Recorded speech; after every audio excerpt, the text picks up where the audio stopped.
Hey everyone, and welcome to another edition of Insight to Action. Excited to bring another student on today. Normally I bring on industry professionals and have them share their insight so students can take some action on it. But today I'm happy to be joined by JD Worcester, who's going to join me in just a second.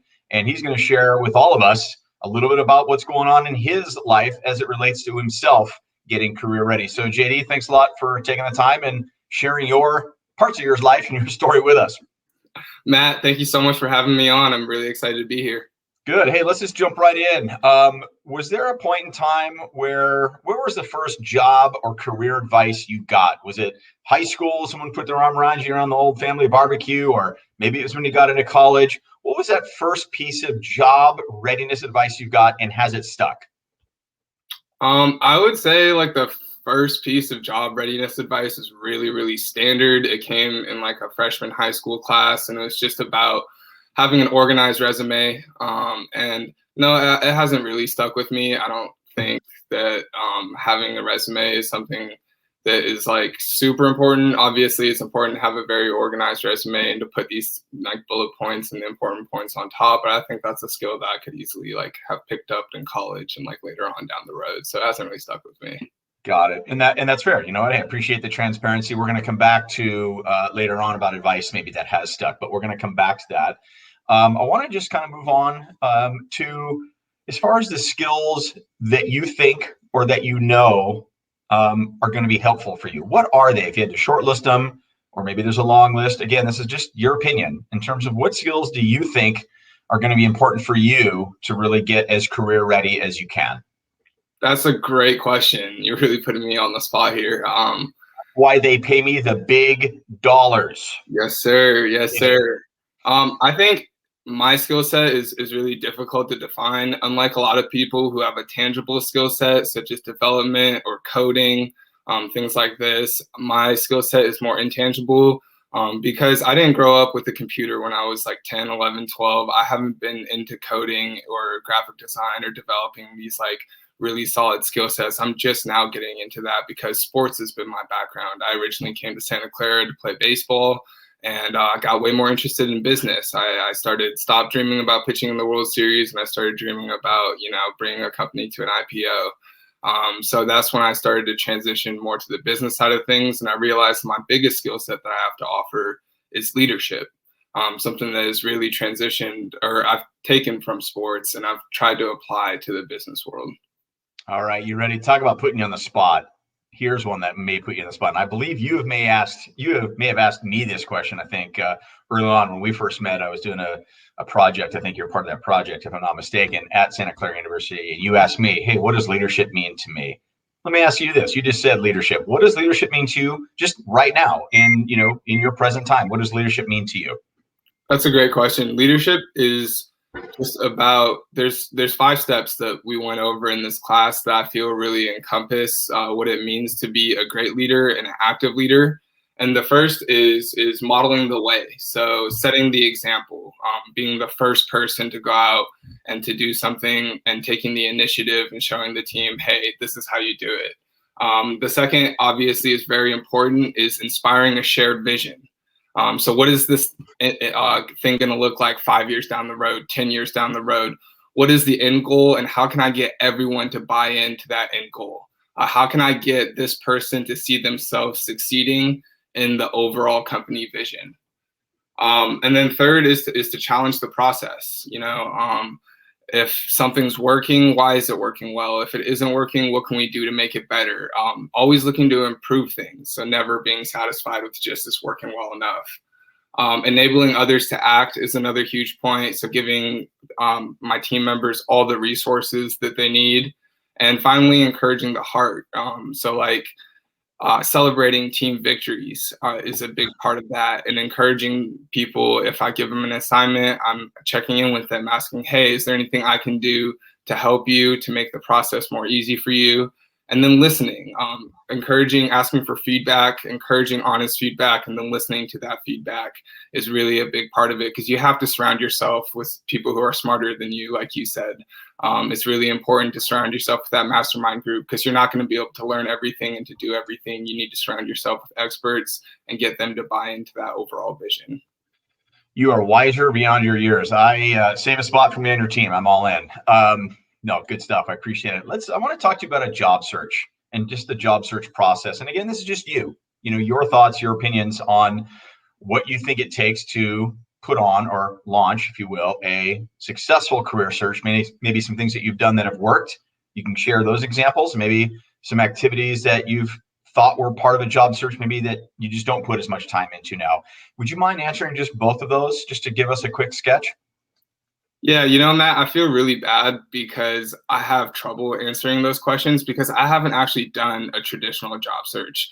I have worked jobs in the past just for money. Like I've done landscaping, and I've worked as like a line cook at a burger joint and things of that nature. But as far as going into like a professional industry and applying for an internship and like putting together a resume, I haven't done those things. I've gone a more non-traditional route. I've created my own startup as well as worked on two other startups. So I've kind of gone that route and trying to get that experience and being hands-on and having to do a lot of things with friends as co-founders more than applying for like a real industry job. Gotcha. And I appreciate the openness, and there's no right or wrong answers here. It's just, this is all about your experiences. Maybe that'll happen somewhere for you down the road.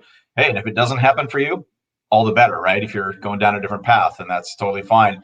Then let's kind of just switch for a minute and talk about branding, because you mentioned this earlier, if I heard you correctly. It's like, you know what? Yeah, resume, your digital resume, your online or your personal brand, if you will. And you said, you haven't really focused too much on a resume for what you just mentioned. You've been going down your own path and startups and whatnot. But let's talk about branding just again as it relates to you. What steps do you feel have been working for you as it relates to creating the JD Worcester brand, both online and in person? What's working for you? Maybe what's not?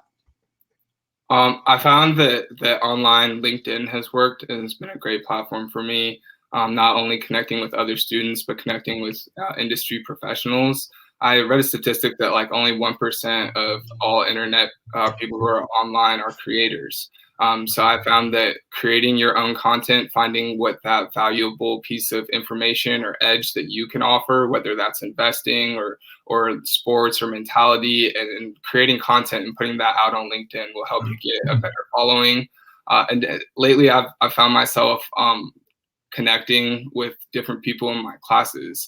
Not so much paying to the lecture, but trying to network through different people who maybe mentioned that they're, a comp sci major and we maybe need a developer for the startup I'm working on. So I'm doing a lot of connecting in class as well, which maybe isn't the best advice for the young students out there who are just getting started, but it's what's been working for me.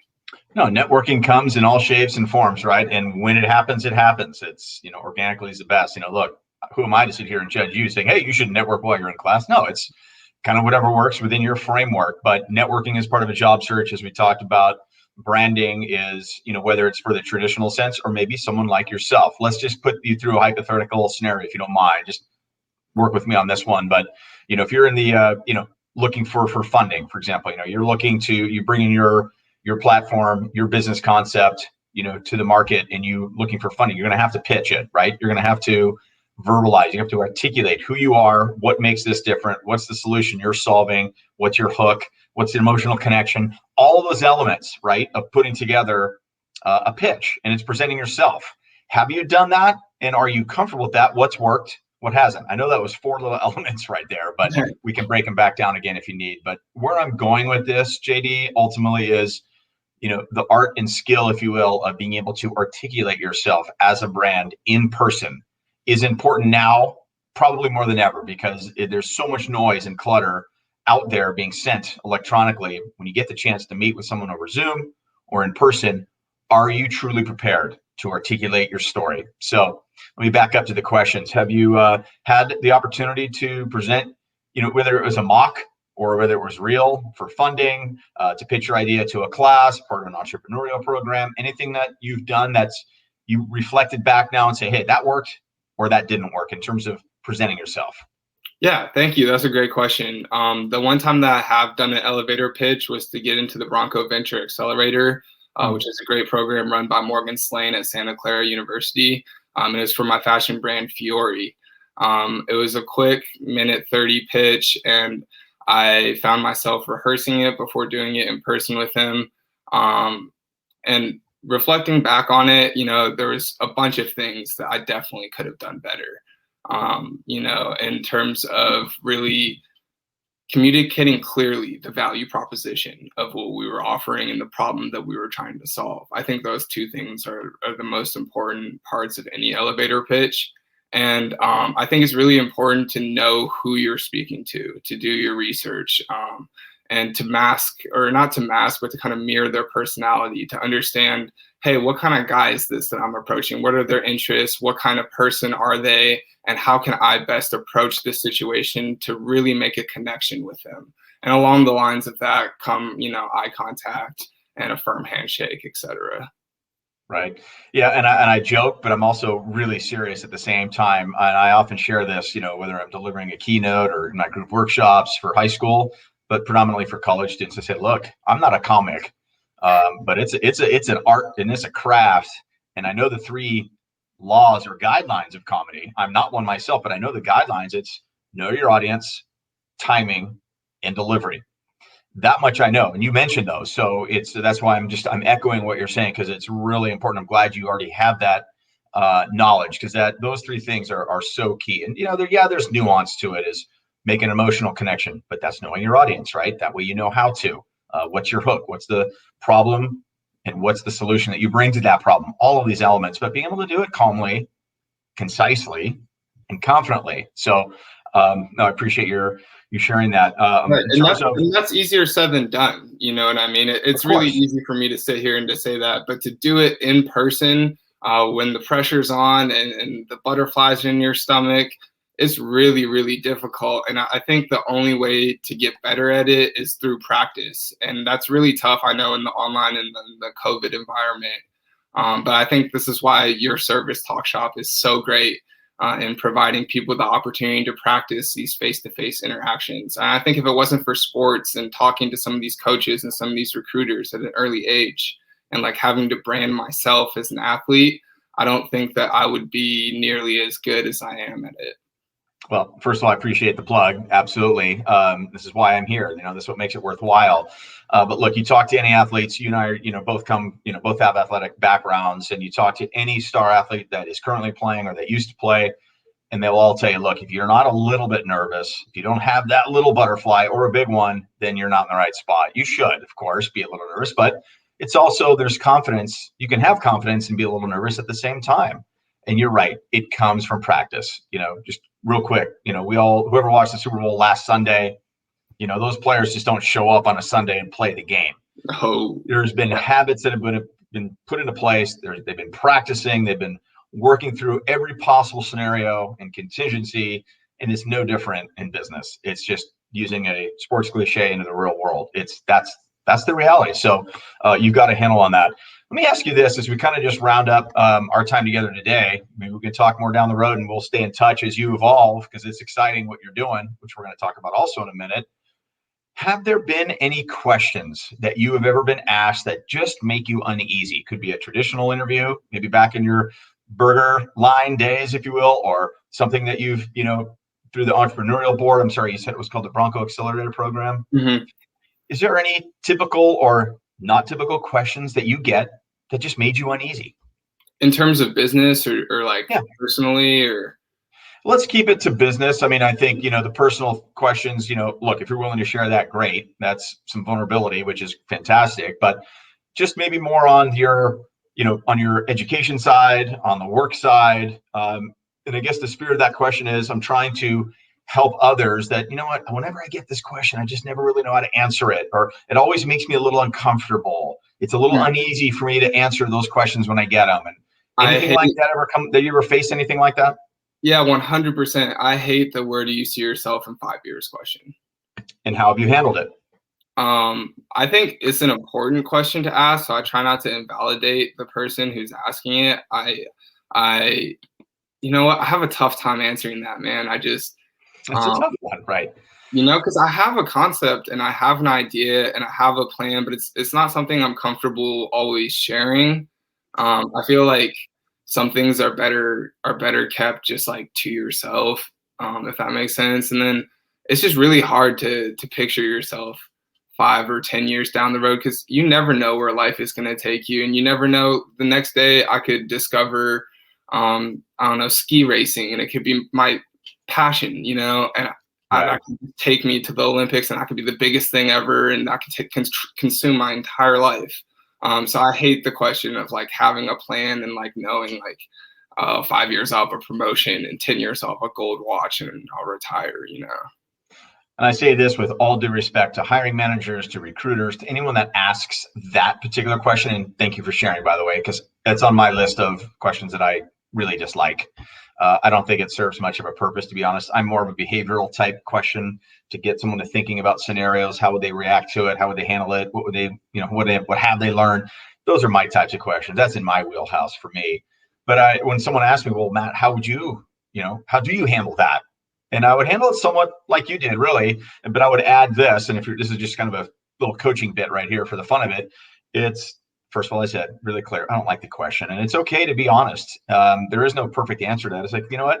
I don't really know, to be completely clear, Mr. or Mrs. So and so, or hiring manager. I don't really know where I'll be in 5 years, but I do know this. I know that I continue to plan on learning and learning from my experiences. Hard to say truly where I'll be in 5 years, but I know I'll be wiser from the experiences I've had. And that's just kind of forward thinking that it's the learn or die mentality. That's Right. how I guide people to kind of address that and move on. Anyway, just thought I'd share that for whatever it's worth. No, that's a great tip, 100%. And I'm glad that you mentioned the learn or die mentality. I know you reiterated that a lot in our class presentation, and Right.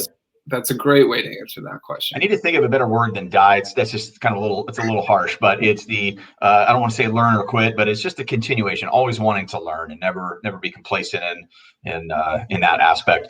Hey, look, JD, we're kind of wrapping up our time together, but I always like to end with two things that I'd like to kind of wrap up when I have a student is, if you had any questions of me. Now, look, I'm not coming at this from the expert, but someone that's got some experience for sure. If there's anything career related that you would like to ask me, fire away. And then I've got one last follow up for you.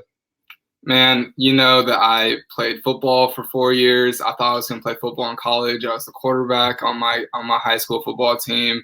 I love football more than I love baseball, and it's really truly my passion. So like, how did you get into that industry of being the 49ers PA announcer? Because that is just so fascinating to me. JD, next question, because that'll take about 3 hours. No, long story short, I'm happy to share real quickly for you and for whoever ends up watching this. Hopefully, it'll be quite a few. But good timing, had a big play of it at the right time, at the right place.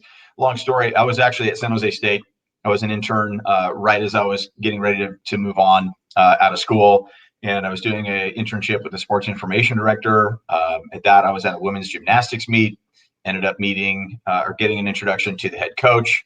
Turns out the head women's gymnastics coach at San Jose State, her husband, it was at that time the director of public relations for the 49ers. I was granted a quick intro. And again, this dates me, so you have to laugh a little bit. There was no internet. I couldn't email him. I couldn't text him. I was phone calling until I got him live, left some messages, called again when I didn't leave messages until we finally were able to connect. Long story short, he said, Matt, I can tell you've been pretty persistent. How about you come on down to the facility in Santa Clara and let's chat. And just that alone, I was, on cloud nine. I was on the drive, extremely nervous. This was just an informational meeting. Okay, that's all this was. This was not an interview. I wasn't being considered for anything. I was just going there with a chance to meet with the director of PR. And I go into the building and you see Super Bowl trophies in the entryway, and you see athletes out of the corner of your eye. And my head's swirling, my palms are sweaty. I finally go upstairs and get the meeting. And in comes John Taylor, star wide receiver at the time. For those that don't know, he caught the winning touchdown in Super Bowl 23. Google it, YouTube it, it's out there. Long story short there, JD, is it's when he walked in, I think I just showed some humility, I guess. I showed just being natural. I was nervous as all you know what inside, but I was relaxed on the outside. Something is like a wave came over and said, you know what, just stay calm and just try to be as authentic and genuine. I know those are so overused, those two terms, but I literally just sat and said, just chill, just relax. And I did, and I felt at ease with that. He called me back and said, hey, look, really enjoyed chatting with you. Would you like to come back and interview for an internship? That's how that started. So I was offered an internship. This was 1991. Hallmark, for those that are football fans, that was Montana's last year. It was my first year. So the first 6 years there, I was working with the national media and a bunch of other assignments. The last 22 of my 28 years, I've been doing the public address. And sorry, that really didn't directly answer. That was kind of a setup. But when there was an opportunity due to someone's passing away, unfortunately, a guy named Stu Smith, who actually I got to know. When he passed away, I put my name in and I said, look, I think I can really handle this. I'd like to do it. Here's why. And I pitched my case. Talk about pitching yourself. I said, yeah, let's have you audition. And little did I know it was kind of a short list. And I got the nod because I was a known commodity to them already. That's how I started. Sorry, Wow. long answer. Like I said, for me, when it comes to talking about the sports and the business side of sports, it's tough because I got such amount of passion about it. It's very rarely going to get a quick answer Right, from me. sure. I totally understand that. Thank you so much for that answer. Anything else you've got? This is the last question for you, or not last, but at least for now. If there was anything else, I'm happy to answer. If not, I've got one follow-up that I'd like to conclude with. I just wanted to touch really quickly on just the persistence in the part of your story when you were first, after the meet and greet, when you were trying to get your internship.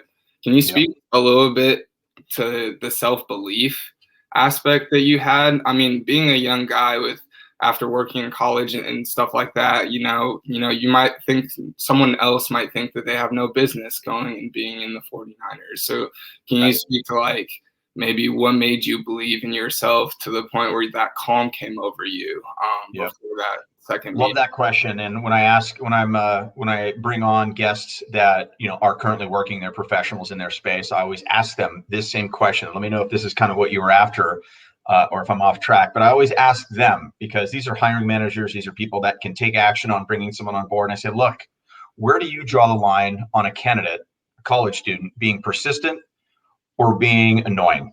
And there is a balance there. So I don't think that was your question, but I'm leading with there is a balance of being persistent and then overdoing it. And look, the market will speak to you, if you will. You can do a series of emails. If that's not working, I always suggest pick up the phone, leave a voicemail, and then call until you get them live. The other option that I strongly recommend for everyone when it's just trying to get on someone's radar is, look, send a US letter. I know getting mail now is refreshing. Everyone's inbox is jammed, hard to rise above the noise there. Phone calls, you may capture someone live, you may not. They may not listen to the voicemails on a weekly basis for all I know, but a US letter, it catches people's attention. In terms of the question that you asked, yes, I was persistent, and my personal methodology was I left a voicemail, called back until I got them live. And I think I let about a week go, and I left another voicemail. So it wasn't every day, because I think for me, that's too much. That's pushing over to annoying. But being diligent and persistent, I think, is okay. And yes, I always encourage anyone. You have the right to ask someone for a conversation. You can't control how they receive it, but you've got the right. Okay. And no one starts out as a professional. They started out just like you at the bottom, looking to grow. You're going to get a lot of no's. You got to thick skin that a little bit, but there will be someone that will be willing and that will understand, I was a college kid too one time. I'm going to take this guy's call. So did I miss the question, or did I dance around it, or did I hit it straight on? No, you hit it straight on. I think it's really, really, you hit the nail on the head. It's about being persistent. You could hit up 50 or 100 people and they might not respond, but all it takes is that one person, and it's about not giving up and persevering through that. Yeah. And look, I'm starting up, Talk Shop is a new venture. I'm about 11, 12 months into this. And look, do I like no's? No, of course not. Who does? And it might bother me for a 6-hour period. And then I realize, you know what? I can't let that stop me. There's other people that are willing to have conversations and that are willing to agree and get into contracts and negotiations, and others are not. And so the quicker you can get over it, I'm human. No one likes to be told no for anything. We just don't. But it's how you move past that. So it's a good question. The last thing I like to end up with, especially when I have a college student on, and it's the only time I do this, is I want you to give yourself a commercial. I'm not judging a pitch here. What I'm doing is giving you the chance to introduce yourself to my 4,400 connections that are on LinkedIn or something. I don't know what the number is. That sounded a little arrogant, but the point is, maybe you could share with the community abroad as to maybe what some goals are. Maybe if you want to share people your website, maybe you want to just tell people about something or how to connect with you to check out what you're doing. Whatever it is you'd like to do, plug away. Wow. I really appreciate this opportunity, Matt. Thank you so much. That's of course. It's really cool that you do this with college students at the end of your show. So a quick elevator pitch or brief little bit about me. I'm actually originally from Xi'an, China. I'm half Chinese, so I grew up there and I spent 7 years there. And that's a big part of who I am and what I'm trying to do is that bicultural aspect of being half Chinese and half American and having half of my family still living in China. But like I said earlier, I originally came to Santa Clara to play baseball, and I got really interested into entrepreneurism and venture capitalism. So currently I'm working on 2 startups. One is my clothing brand, Mitchell Fiore. I'm actually wearing one of our shirts right now. Hold on a minute. Hold on a second there. Let me do something. We got to get a better shot. I'm going to remove my graphic. There we go. Perfect. What's the website? Just let's plug that. Yeah. So the website is www.mitchellfiore.com, and our Instagram is @MitchellFiore. And our entire mission is to inspire people to be themselves and to believe in themselves. I think that in our generation, that's something that is really missing. Is people, especially my age, we don't really know who we are or what we want to do, but it's something that we can figure out together as a community. So that's why I started Mitchell Fiore. And then another startup I'm involved in is a venture builder called Omni Launch. So we provide you with capital, but we provide you with so much more than capital. If you have a startup idea, we can help you take that all the way to market, but we also provide tech consulting for B2B businesses. So that's www.omnilaunch.com if you want to check that out. And feel free to connect with me on LinkedIn. But I'm an entrepreneur and I'm looking to get into the venture capitalist space after I graduate. Learn more there, and eventually start my own company that makes a really, really positive impact on the world. And that's my ultimate goal, man, is just to touch as many people's lives positively as I can. That's pretty much excellent. And I'm going to put all of that you just mentioned, and it'll be in the show notes, so people have it when this is posted out. So they heard you say it, which is good, but it'll also be in writing. So rest assured that will be out there too.